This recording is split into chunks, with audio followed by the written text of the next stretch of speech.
Hello বন্ধুরা, সবাই কেমন আছো? আশা করি ভালোই আছো।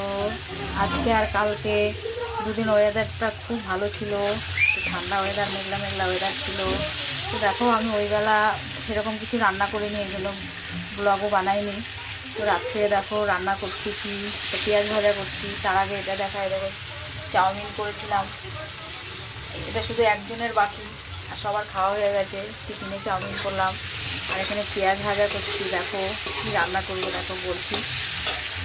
দেখো এখানে আলু কেটে রেখেছি, ভাজা হয়ে গেছে আলু। আর এখানে দেখো মশলা সব দিয়ে মশলা করে রেখেছি। এই দেখো মাটন, এটা একটু সিটি মেরে রাখলাম বন্ধুরা, নাহলে জানোই তো এখন গ্যাসের কত ক্রাইসিস। কড়াই গ্যাসে যে রান্না করবো একভাবে, তাও হবে না। তো এই জন্য একটু সিটি মেরে নিয়েছি, নাহলে জানো তো মটন রান্না করতে কত সময় লাগে। এত সময় তো দেওয়া যাবে না, না এখন গ্যাসের যে অবস্থা। এই জন্য একটু সিটি মেরে নিয়েছি।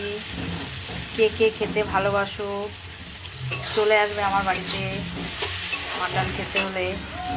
সবাই ভালো থেকো। টাটা করলাম, গুড নাইট।